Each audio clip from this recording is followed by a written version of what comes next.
नमस्कार। दिनांक 25 और 26 फरवरी की तिथियों में आचार्य गोकुल प्रसाद त्रिपाठी के जन्मदिवस के उपलक्ष्य में गोकुल जन कल्याण समिति की ओर से केंद्रीय संस्कृत विश्वविद्यालय के साथ 2 दिन का संस्कृत महोत्सव आयोजित किया गया।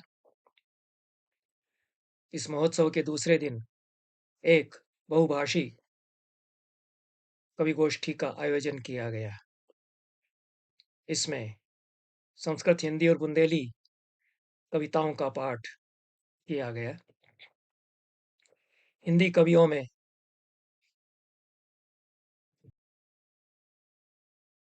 राजेश जोशी,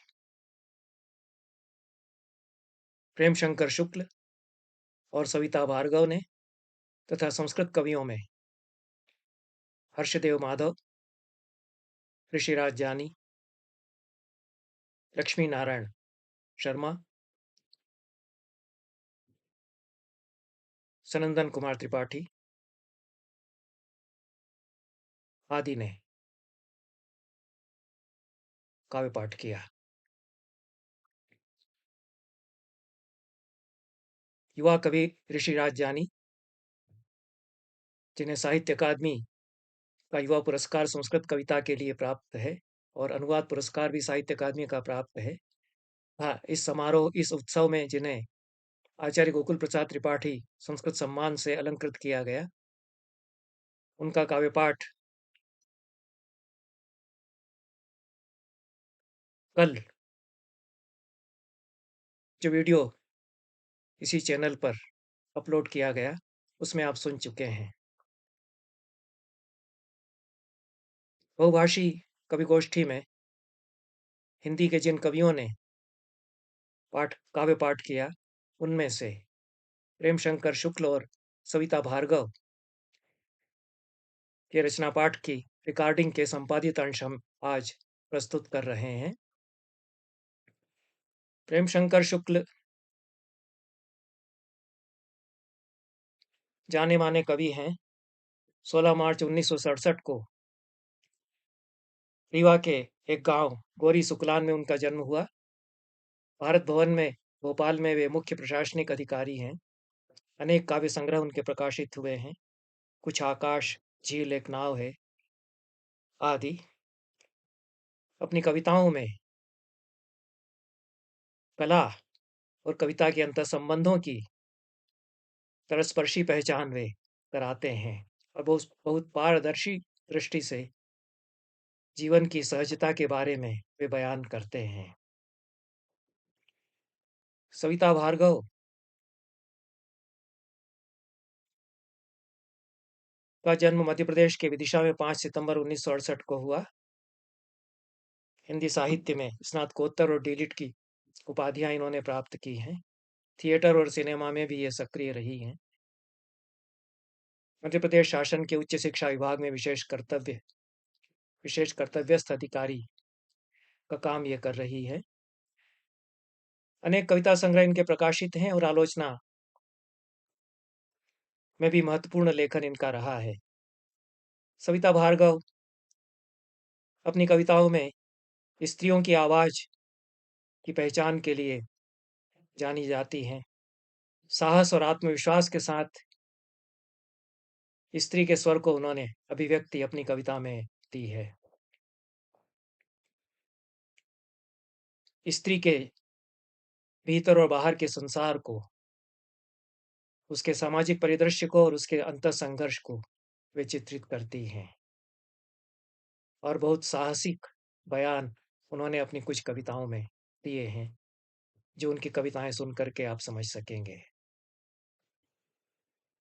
पहले प्रेम शंकर शुक्ल और उसके बाद सविता भार्गव की कविताओं की रिकॉर्डिंग के संपादित अंश प्रस्तुत हैं।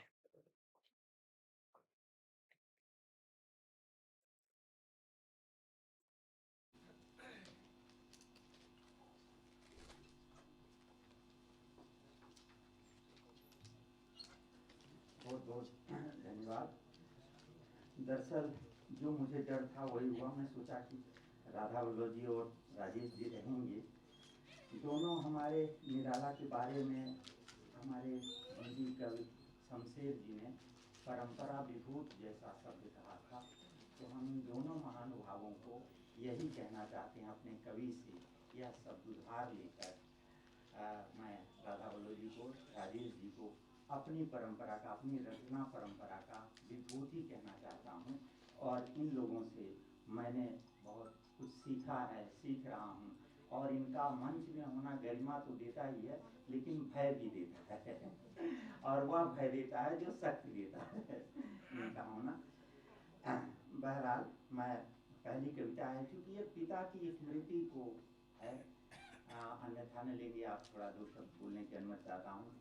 अब राधा वल्लभ जी से श्रेष्ठतम सुपुत्र कौन होगा। इनके पिता तो वैसे ही महान पिता हैं कि उन्हें राधा वल्लभ जी जैसा पुत्र दिया, जो एक हमारी संस्कृत की परंपरा को, बल्कि रचना परंपरा को, आप लोग उनको, चूँकि यहाँ संस्कृत के लोग अधिक हैं, तो मैं कह रहा हूँ कि आप उनको संस्कृत का बहुत मानते हैं, और हम लोग, मतलब मैं खुद अपनी भारतीय रचना परंपरा का बहुत अग्रणी मनीषी मानता हूँ। और उनका होना हमारे समय में राधा वल्लभ त्रिपाठी जैसा रचनाकार, सर्जक है, ये हमारा सौभाग्य है। सचमुच में हम सब भाग्यशाली हैं। उनकी पिता की स्मृति से ही मैं एक पिता शीर्षक से कविता पढ़ना चाहता हूँ। पिता ही। घाट के पेड़ की रस्सी से एकाएक छूट नदी में बह गई थी जो नाव। घाट के पेड़ की रस्सी से एकाएक छूट नदी में बह गई थी जो नाव।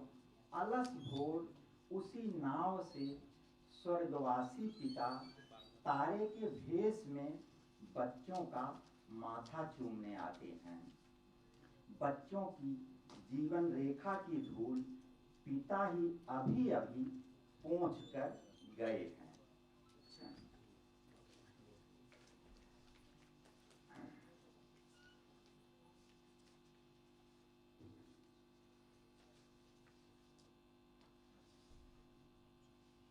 एक कविता है खेत कटाई।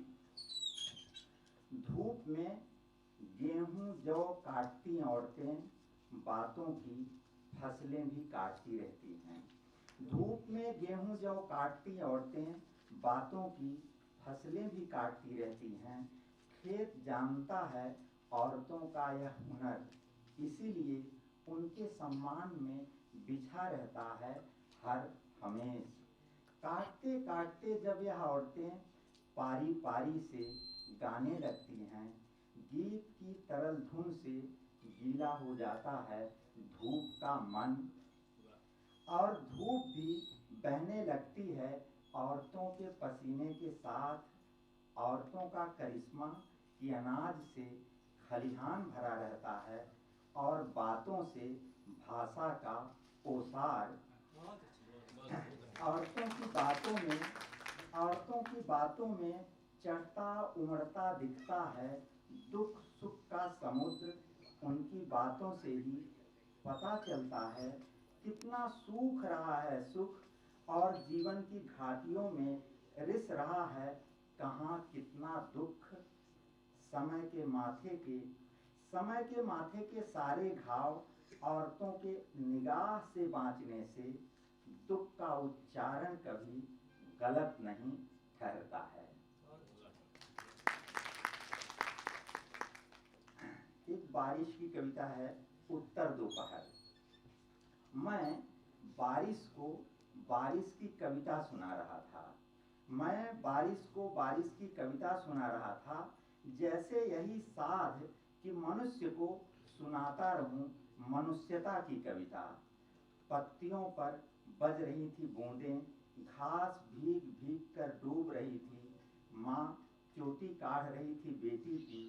पड़ोस के घर से चना भुनने की गंध उठ रही थी, जिसकी आँच भरी महक पाने के लिए शांत बरसने लगी थी बारिश। बारिश की सहूलियत के लिए बादल बहुत पास आ गए थे।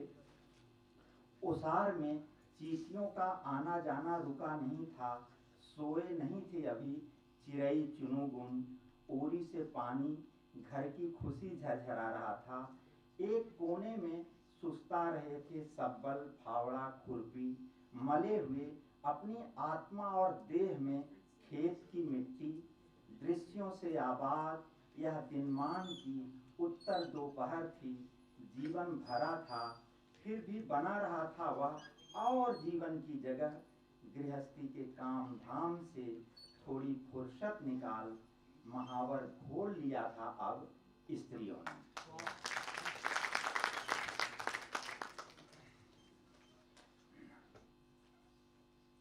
एक कविता है आधी रात। आधी रात थी मैं सो रहा था, आधी रात थी मैं सो रहा था, लेकिन मेरे कंठ में जाग रही थी मेरी प्यास। प्यास ने जोर की आवाज लगाई और मैं उठ बैठा। वैसे भी कान और कंठ रहते हैं बहुत पास, हमारे शरीर में ही कितने अंगों उपांगों का है पास पड़ोस। मैं उठा और बढ़ चला रसोई की तरफ। देखा कि अपने उठान पर है आधी रात, अपने बर्तनों के साथ सोई हुई है रसोई। मटके में सोए मटके में सोए पानी को जगाने में मेरे भीतर उठ रही है हिचक। गिलास लोटा सब गहरी नींद में लग रहे हैं। आखिरकार प्यास के लिए किया ही मैंने पानी का इंतजाम। रसोई में रुककर निहारा थोड़ी देर, जिस कोपरी में साना गया था पिसान, उसी में बची परथन के साथ सो रहे थे पीढ़ा बेलन। चिमटा भी सहेजे हुए था अपने सोने का इत्मीनान। खाने के बाद बिना मुंह धोए सो गए बच्चे की तरह, लग रहा था दाल से भीगा हुआ कलछुल का मुंह। लौट कर देखा सो रही है पत्नी, लेकिन अपना दर्द लिए जाग रहे हैं उसके पांव। सुबह जब मैंने पत्नी से पांव पटकने की बात कही तो उसने कहा, पानी पीने के लिए उठे थे जब तुम, थोड़ी देर पहले ही बिस्तर में आई थी मैं। होता कहाँ है रसोई और स्त्रियों के पास सोने का एकांत। मेरी जिज्ञासा पर कविता कहती है, जागने को सिरहाना बनाकर सब सोते हैं, लेकिन स्त्रियों के सोने में अक्सर जगहर की ही रात होती है। एक मैं अपने युवा मित्रों को प्रेम कविता सुनाना चाहता हूँ। उच्चारण है इसका शीर्षक। मेरे उच्चारण में अशुद्धियां ही अशुद्धियां, मेरे उच्चारण में अशुद्धियां ही अशुद्धियां। प्रेम का व्याकरण तो सधा ही नहीं मुझसे। चुंबन का उच्चारण इतना अशुद्ध किया कि तुम्हारे गाल पर होंठ के साथ लगा दिया लार भी। तुम्हारे बालों को सहलाते उलझा लिया उंगलियां। और यह तो हद ही हुई कि निगाह में भर ही रहा था तुम्हारी हंसी कि छलका दिया सहेजने से अधिक।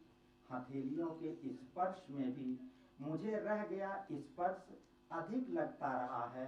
मेरी सांसों ने हमारे प्रेम का जो संगीत रचा, उसमें आलाप का आकाश फैलना था। और लेकिन हर बार सांसों का उच्चारण द्रुत होता गया, जिसकी वजह से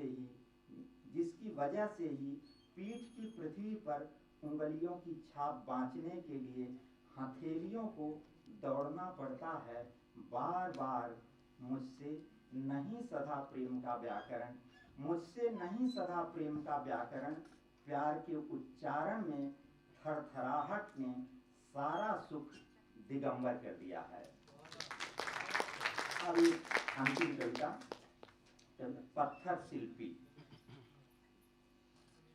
पत्थर शिल्पी। मैं पत्थर शिल्पी हूँ, पत्थरों में सुंदरता काढ़ते मुझे सुख मिलता है। हंस बनाकर उड़ान सहेजता हूँ, आंख बनाकर निगाह। मछली रचते हुए करता हूँ अपने पूर्वज पानी का सम्मान। होंठ में तैरता है आवाज का आकाश। पत्थरों के साथ रहते रहते मैं कल्पनाओं के जल में बहना सीख गया हूँ, रहना सीख गया हूँ ऋतुओं के संसार में। बहुत कोमल होता है पत्थरों का हृदय, बहुत कोमल होता है पत्थरों का हृदय, जिसमें आप फूल काट सकते हैं, या किसी बच्ची की कोमलतम मुस्कान हमारे प्रेम में पड़ हमारी प्रिया के जिस्म के साथ रूह भी धड़का देते हैं पत्थर। बहुत मासूम होते हैं पत्थर, इसीलिए इनका कर लिया जाता है कभी कभी मनचाहा इस्तेमाल। अमर होने के लिए कोई निजाम पत्थरों के सीने में गढ़वा लेता है अपनी प्रशस्ति। तानाशाह पत्थरों से ही बनाते हैं अपने लिए रहस्यमयी तलघर। यह अलग बात है कि फिर जनता पत्थरों से ही तानाशाहों को देती है सही सही जवाब। कभी कभार न्याय पर भी पत्थर पड़ने की आती रहती हैं खबरें। आतताई देशद्रोही हिंसा के लिए पत्थरों का ही अक्सर करते हैं इस्तेमाल। यह सृष्टि पहले मौन से बनी, फिर मिली इसे आवाज। पत्थर सृष्टि का एकदम शुरुआती साथी है, इसीलिए पत्थर की काया में है अथाह मौन। पत्थर के अथाह मौन से मैं आवाज निकालता हूँ। दरअसल जो आवाज देख रहे हैं मूर्तिवत, दरअसल जो आप आवाज देख रहे हैं मूर्तिवत, वह मुकम्मल आवाज ही है बैठी हुई पत्थर के भीतर। हमारी लिपियों ने भी पत्थरों की पीठ से ही तय की है अपनी लंबी यात्राएं। धरती पर रहने के लिए देवी देवताओं ने भी पत्थरों में ही ली है शरण। छेनी चलाते जानता हूँ हर छेनी की चोट से पत्थर से जो चीख निकलती है, पीड़ाएं हैं वह पत्थर की, मचती रहती हैं जो उसका कलेजा। कालांतर में हमारी पीड़ाएं भी पत्थर होने के सिवा और होती क्या हैं। अपने कठोर वजूद में कोमलता को सहेजने का पत्थरों में होता है अद्भुत हुनर। फूलों से भरी यह जो बेलें निकाली है मैंने पत्थर की बाहों में, यह मुझ शिल्पी से अधिक इस पत्थर की आकांक्षा है।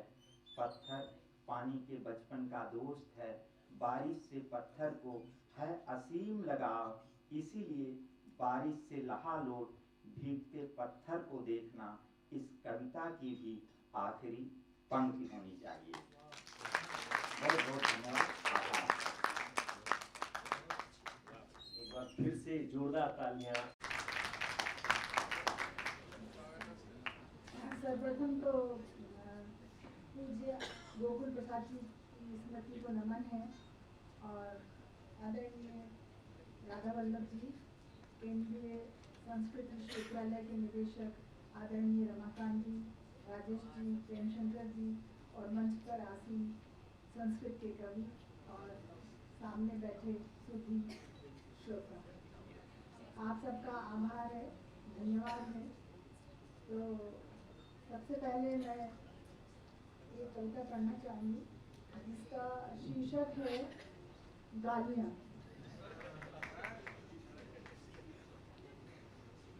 ड्रामा कोर्स में एक वाचाल वेश्या का अभिनय करते हुए मंच पर मैं बके जा रही थी माँ बहन की गालियाँ।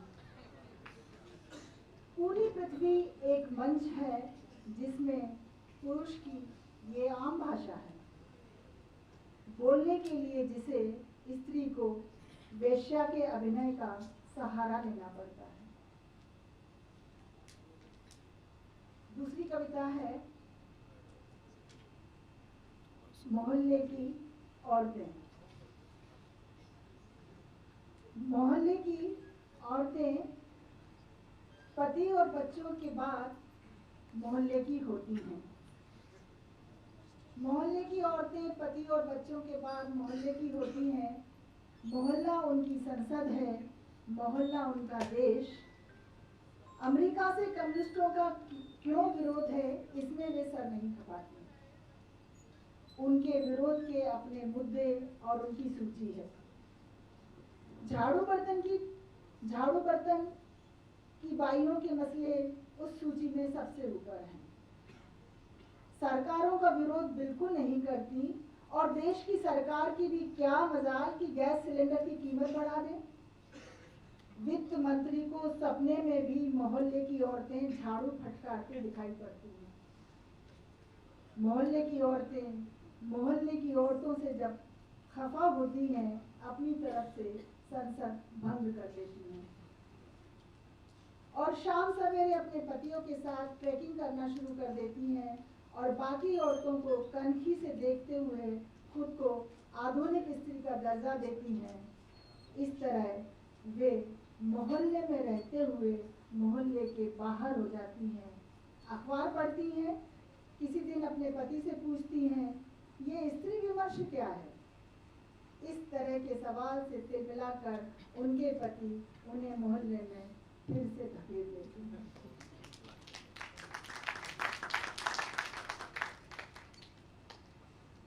कर्ज। आकाश को जगह देती हूँ आंखों में, एक दूसरा आकाश मेरे मस्तिष्क में खिल उठता है। घास, तिनके और फूल को जगह देती हूँ अपने चारों ओर, मेरा हृदय बन जाता है शहद का कोश, डब डब भरा हुआ। पृथ्वी ने मुझे जगह दी है जिसका मैं उतार रही हूँ कर्ज। स्त्री मरती है तो जब जानवर मरते हैं चीलें मंडराती हैं, जब पेड़ मरते हैं टूट पड़ते हैं दुनिया भर के कीट पतंग, जब पानी मरता है लोगों में बेचैनी बढ़ने लगती है, स्त्री मरती है तो मर जाता है जीवन का संगीत।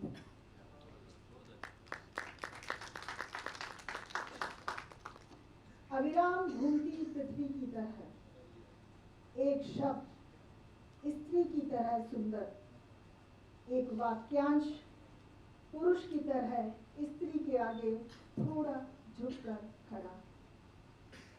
एक पूरा वाक्य आधी स्त्री और आधे पुरुष के योग से बना।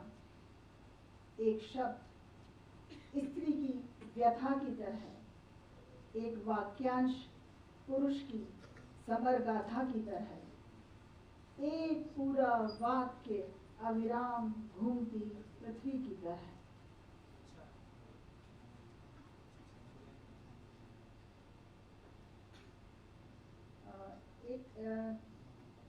दूसरी सुना। साफ दिल। नदियों में साफ पानी नहीं बचा है, बावड़ियां सब सूख गई हैं, साफ पानी अब बिस्लेरी बोतलों में है। साफ दिल नहीं बचे हैं, सूखी बावड़ियों सा अंधेरा है। हे प्रभु, प्रेम की प्यासी इस स्त्री की सुनो, बिस्लेरी बोतल जैसा आदमी को बनाओ, भरा हो जिसमें साफ दिल।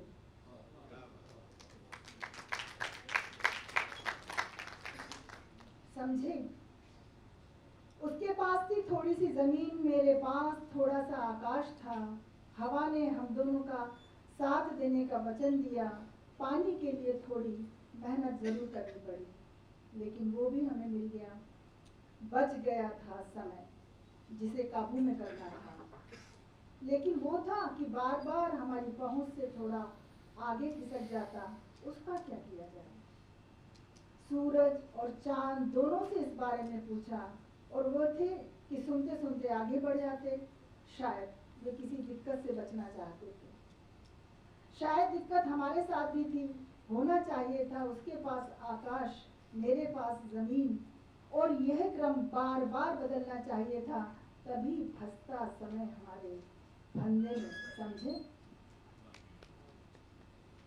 और एक नदियों का गीत कविता है कि नदियाँ बहुत सुंदर गाती हैं, नदियाँ बहुत सुंदर गाती हैं बारिश के मौसम में, और मौसम ने ज़्यादा कहर नहीं ढाया हो तो थोड़ा जोर से गाती हैं और बहुत सुंदर है।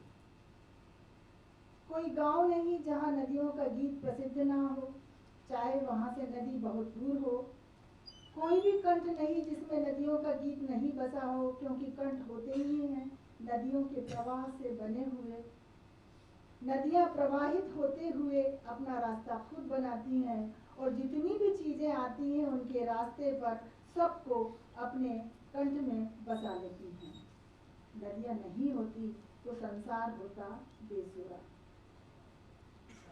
आखिरी कविता है, थमी हुई बारिश में दोपहर। धुंधला धुंधला दिन खिड़कियों के शीशों पर पानी की बूंदें, जहाँ तक देखो वहाँ तक सब गीला, आकाश जैसे एक कागज का टुकड़ा, बस उस पर कलम चलाने की देर है। थमी हुई बारिश में दोपहर खरगोश की पीठ की तरह है, जिस पर मन ही मन फेरती हूँ उंगलियाँ। प्यार मेरा एकमात्र सहारा है, यह मौसम जिसके अनुकूल है, हरियाली से सुवासित मौसम। यह सबसे सुंदर प्रेम पत्र है। धन्यवाद।